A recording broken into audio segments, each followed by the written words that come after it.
it. Don't ever let them get inside your head. They'll tell you what to do in life instead of everything you know that you could get. Don't let them get. Ini katanya akan ada lampu merah gitu di perempatan jalan. Betul, memang ada rencana. Ini baru wacana. Kemarin kita sudah masih godok juga untuk traffic light atau lampu merah itu apakah saat ini perlu apa tidak. Kemudian di mana mau kita pasang itu masih belum kita tetapkan. Karena itu perlu ada analisa yang mendalam, kajian yang mendalam agar jangan sampai dengan adanya lampu merah tersebut bukan menyelesaikan masalah, malah menambah masalah, kan seperti itu. Jadi ini masih dalam tahap kajian dan terus kita lakukan koordinasi dengan pihak dinas perhubungan, dengan PUPR, dengan balai jalan, karena itu nanti mungkin dipasang di jalan nasional. Begitu juga dengan kami dari Satlantas Polres Balangan. Sekarang begini, dan kira-kira Pak Imam setuju nggak kalau saat ini Jalan Raya ini di Kabupaten Balangan masih belum tersentuh kayak semacam marka-marka khusus, misal kayak zebra cross, kemudian zona aman sekolah misal, kemudian itu tadi garis-garis median, kan banyak yang terhapus itu. Dan misal kayak zebra cross kan untuk wilayah kota itu ada tiga titik di pasar Paringin, kemudian di terminal antara Taman Sanggam itu, Banua Sanggam itu dengan terminal. Kemudian yang kedua itu di SMA 1 Paringin. Nah, itu kan ada 3 titik. Kalau saya lihat udah hampir 1 tahun ini itu nggak ada zebra cross lagi di situ. Memang gini, zona aman sekolah atau JOS, zebra cross atau marka-marka jalan itu kan saat ini memang sudah pudar ya. Bukannya tidak ada, ada tapi tidak pudar. Memang itu tadi kembali kita bilang saat ini kan Kabupaten Balangan adalah sedang berkembang. Jadi baik infrastruktur jalannya juga masih dalam pembenahan, perbaikan. Kalau misalnya itu dipasang dengan saat ini masih perbaikan juga akan sia-sia. Nanti setelah selesai jalan ini rampung, dikerjakan, mulus, enak, itu akan kita pasang. Nanti pemerintah daerah juga dalam ini dinas perhubungan juga akan memikirkan hal tersebut untuk memasang zebra cross, untuk memasang zona aman sekolah, kan seperti itu. Jadi saat ini kenapa tidak ada? Bukannya tidak ada, saya bilang mohon maaf, lagi kita mungkin agak ini ya. Ada, tapi saat ini sedang pudar. Kenapa? Itu tadi masih dalam proses perbaikan. Kan mubazir duitnya. Kan udah dipasang baik-baik, di aspal lagi kan mubazir. Mendingan biarkan dulu sudah mulus, selesai, baru kita pasang seperti itu.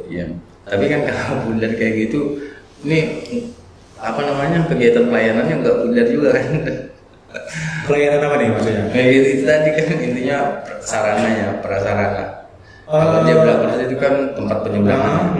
Nah, akhirnya kan gini, kalau misalnya tempat penyeberangan itu tuh nggak ada, artinya terhapus tadi itu di jalan, itu kan kayak semacam masyarakat akhirnya mau nyebrang manapun, kan mereka merasa nggak melanggar aturan kan.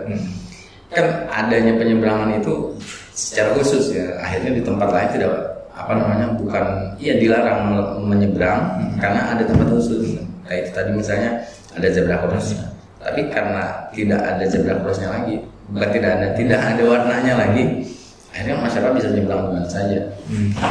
Terus satu lagi sepertinya kayak penempatan zebra cross itu sendiri, misal kayak yang di depan Masjid Al-Akbar, kan baru ada 1 ya zebra cross. Bahkan zebra cross itu sendiri posisinya keliru, pas di depan pintu masuk masjid. Padahal kan di situ perempatan. Mestinya kan kalau zebra cross itu sesuai ketentuannya kalau ada perempatan itu berarti masing-masing di mulut masing-masing ruas jalan. Misalnya di sini ya di depannya. Iya. Jadi tidak apa namanya? Ada aturannya juga, betul. Memang betul penempatan itu baik itu rambu, baik itu marka, baik itu zebra cross yang kata Mas Jaki tadi. Memang harus ada aturan, harus ada kajian, harus ada analisa dampak lalu lintasnya seperti itu. Mungkin yang kemarin pemasangannya yang penting ada, yang penting ada karena memenuhi permintaan masyarakat, permintaan warga. Namun kedepannya kita melalui forum komunikasi lalu lintas, penempatan rambu, penempatan marka, penempatan yang kata Mas Jaki zebra cross atau layak apa tidak suatu tempat itu dipasang rambu, itu nanti akan kita melalui kajian. Kita akan melalui kajian seperti itu. Contoh kayak kemarin Dinas Perhubungan ada berkoordinasi dengan kita dari Satlantas tentang masalah rambu peringatan. Nah, di sini ada 3 titik. Mungkin warga masyarakat Balangan juga perlu mengetahui nanti akan ada rambu peringatan agar juga berhati-hati. Salah satunya di depan Polres kita ini yang mungkin di seputaran kantor Arsip ya. Kantor Arsip, kemudian ada di Al-Akbar, Al-Akbar satunya lagi di Batu Mandi. Nah, itu kemarin kita berkoordinasi. Ini misalnya Dinas Perhubungan pengen memasang itu, dasarnya apa dulu kita tanya. Kemudian data apa? Apakah sering terjadi kecelakaan? Apakah sering terjadi pelanggaran? Nah, itu kita rapatkan, kita koordinasikan. Contoh yang seperti di depan Polres. Kenapa kita setuju untuk dipasang? Karena di situ ada pernah terjadi laka. Karena bahkan korban meninggal dunia kan seperti itu. Nah, ya kan. Kemudian kenapa di Al-Akbar? Di Al-Akbar itu kita pasang itu karena sering terjadi pelanggaran. Ya kan, karena di situ pantauan jauh, masyarakat yang dari mana? Dari utara dari timur ke selatan bebas berkendara tanpa helm, tanpa ini. Disitulah rambu kita peringatkan agar berhati-hati, jangan sampai mereka jadi korban. Kemudian yang di Batu Mandi itu kan dekat perempatan itu dipasang. Sama juga masyarakat di sana sering terjadi pelanggaran. Ya kan, kalau kita mau penindakan itu buku tilang itu nggak cukup kalau di sana itu. Makanya kita salah satu bentuknya kita pasang rambu peringatan. Dengan adanya itu biar masyarakat berhati-hati. Jadi kedepannya setiap pemasangan rambu, setiap pemasangan marka jalan atau traffic light yang itu harus kita kaji. Contohnya minimal kita koordinasi seperti yang saya bilang akan mau dipasang 3 rambu peringatan tadi itu. Oh ya, itu kayaknya di depan Kemenang itu dan depan Kementerian Agama itu juga kayaknya perlu tulis itu. Karena kan ini itu tikungan ya, tikungan. Kalau misalnya kita keluar dari sama kan kayak di sini. Kalau kita mau keluar dari Polres misalnya belok kanan kan. Kalau yang di Kemenang itu juga kalau misalnya kita mau keluar terus belok kanan, belum lagi yang tikungan dari sana, belum lagi mobil yang datangnya berlawanan arah. Kalau itu masuk dalam kajian pihak Dishub atau kita jadi gini, di tahun 2021 Dinas Perhubungan tuh ada mengajukan 20 titik. Nah 20 titik, namun dalam hal ini terrealisasi cuma 3. Ya syukurlah daripada tidak ada sama sekali kan. Ya mungkin kita juga harus bisa maklum kembali lagi ke masalah ini karena terhambatnya masalah sumber daya anggarannya kan seperti itu. Jadi syukurlah ini 3 titik kita pasang kan. Jadi mudah-mudahan ini bisa bermanfaat bagi pengguna jalan khususnya kepada masyarakat Paringin. Artinya 3 titik ini yang ada nilai kerawanannya. Betul. Ada dasar kerawanan. Bahkan dari Dinas Perhubungan Provinsi itu juga ada memasang lampu penerangan di 3 titik. Ya di titik-titik yang rawan yang di sepanjang jalan Ayah ini. Tapi untuk titik-titiknya saya belum masih kita koordinasikan. Itu ada 3 titik juga Mas di tahun ini. Nah, itu juga apa? Usulan kita. Usulan kita kepada pemerintah agar ini bisa terrealisasikan. Ya tapi kita minta berapa, dapatnya berapa, ya kita harus bisa memaklumi. Kayak bertahap lah. Bertahap seperti itu. Tapi seenggaknya dari pihak Satlantas sendiri atau dari pihak Polres sendiri itu sudah punya referensi. Aja kalau misalnya dibutuhkan ini loh yang prioritas. Betul, kita selalu memberikan masukan setiap bulannya kepada pemerintah daerah, dalam ini PUPR, Dinas Perhubungan untuk tingkat ke kabupaten, kemudian untuk nasional kita selalu memberikan informasi kepada balai jalan. Ini loh jalan yang rusak, ini loh penerangannya ini. Jadi tinggal mereka merealisasikan kemana. Iya. Nah, kan itu bidangnya di Kiasa ya. Ya, Kamsel, keamanan keselamatan. Ya, jadi diawaki oleh Aibda Budi Rahman. Jadi terkait dengan ini apa namanya pengaturan lalu lintas untuk penutupan arus misalnya khusus satu arah misal atau penutupan jalur misalnya artinya karena kerawanan itu tadi ini terpaksa arus ini ditutup atau jadi satu arah misalnya itu sudah ada nggak di sini di biasa? Kita itu namanya rekayasa arus lalu lintas. Contoh yang kayak di depan SMK itu kita buat control flow. Control flow itu satu ruas jalan kita buat berlawanan arah. Dan itu kita berdasarkan kajian-kajian juga. Ada perhitungan-perhitungannya kenapa kita buat control flow seperti itu. Karena kalau untuk cari jalur alternatif untuk pengalihan arus di sana tidak ada yang memungkinkan, maka dengan cara seperti itu kita lakukan kontraflow. Dan di situ juga kita berikan papan himbauan agar mereka berhati-hati seperti itu. Namun Mas Yagi, kebanyakan mereka itu tidak membaca. Pengumuman yang segede gaban yang besar itu pun ada saja masyarakat yang tidak mau. Bahkan itu bukan sekali dua kali ditabrak tuh Mas Jaki. Makanya saya juga gimana cara menyadarkan masyarakat itu? Mungkin kita sudah sampaikan sosialisasi, sudah kita tungguin oleh petugas, sudah buat pengumuman yang besar, tapi ya tetap tidak. Iya sih. Ya, kembali kepada individunya. Ya, kembali kepada individunya. Mau apa tidak bisa mematuhi. Tapi kalau saya pikir masyarakat akan bisa patuh dan asal itu tadi ketegasan. Misal kayak gini 1, 2, 3 kali tilang aja. Jadi kalau udah 1, 2 kali ditilang itu masyarakat akan gitu dari mulut ke mulut kan. Oh jangan lewat situ, kalau mau lewat situ pakai helm. Kenapa? Ada razia. Oh ini kemarin di razia kalau nggak pakai helm ditilang. Ini jangan lewat situ. Kenapa? Di situ satu jalur, satu arah gitu kan. Kalau lewat situ harus lewat sebelah sana, jadi satu arah dari sana ke sini. Kenapa? Kalau misalnya dari sini nanti ditilang. Dari mulut ke mulut ya lu pikir karena mungkin beda daerah, beda apa namanya, beda ini ya, beda budayanya. Memang sih saat ini memang cara-cara seperti itu yang kita lakukan seperti di pagi hari. Iya kan? Ya di pagi hari mungkin Mas Jaki dan masyarakat bisa lihat yang dulu safety belt tidak pakai helm, ya itu ya kita tindak lanjuti kita tindak dengan cara penilangan. Namun dalam hal itu bukan tujuan kita sebenarnya. Kita pengen masyarakat itu sadar. Ya, kita sadar jangan takut karena ada polisi, jangan. Tapi takut apabila mereka terjadi kecelakaan. Yang akan rugi adalah masyarakat sendiri.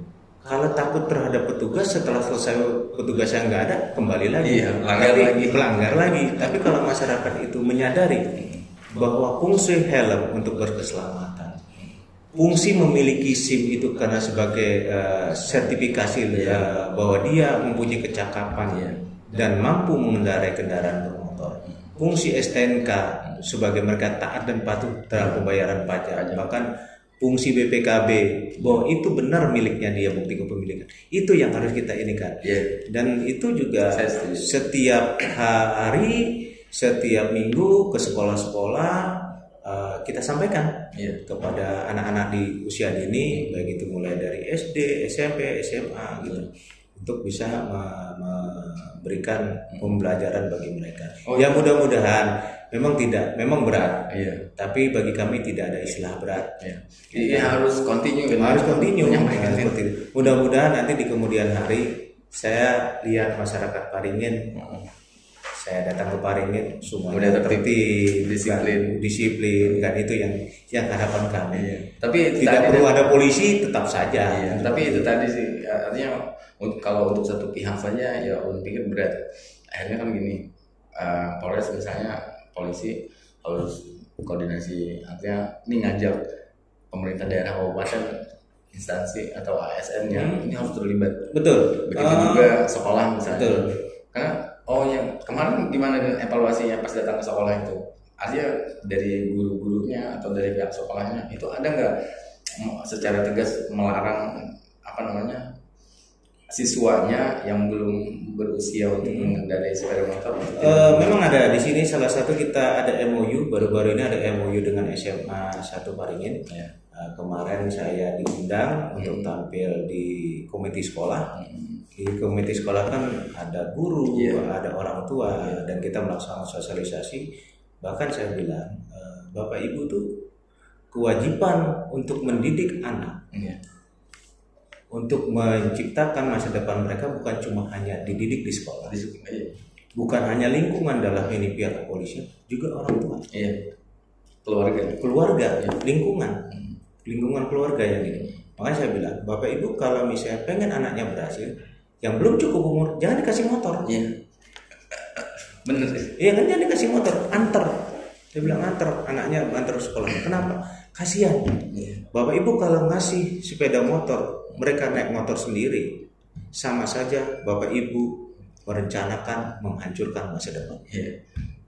Karena dari setuju. Itu kayak semacam orang tuanya setuju, anaknya melanggar. Iya, seolah-olah melegalkan. Maka saya bilang, saya buka data-data saya dari 17 angka kecelakaan tahun ini. Itu pelaku anak di bawah umur selaku pelaku itu sekitar 3-4 orang, dan itu adalah usia produktif, usia sekolah.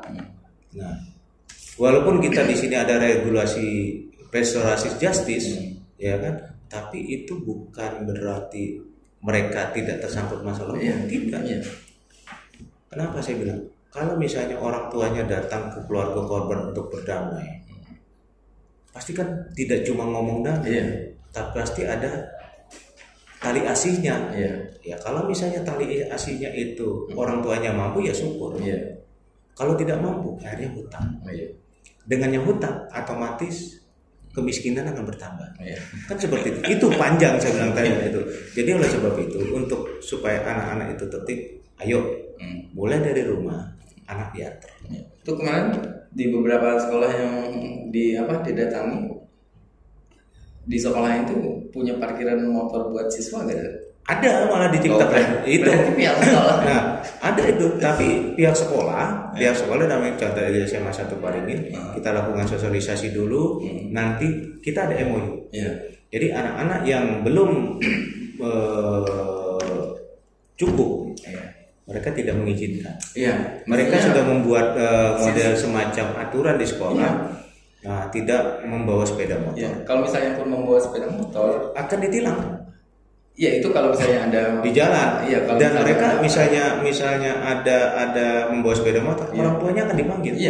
Dan diberikan surat peringatan. Dan pihak sekolah juga semestinya ketika si siswa pakai motor sampai di depan gerbang itu harus dikasih tahu di dalam tidak ada lapangan parkir untuk motor. Sebenarnya untuk parkir motor khusus tidak ada di sekolah itu, tapi memanfaatkan lahan kosong itu. Jadi kalau untuk parkir khusus tidak ada.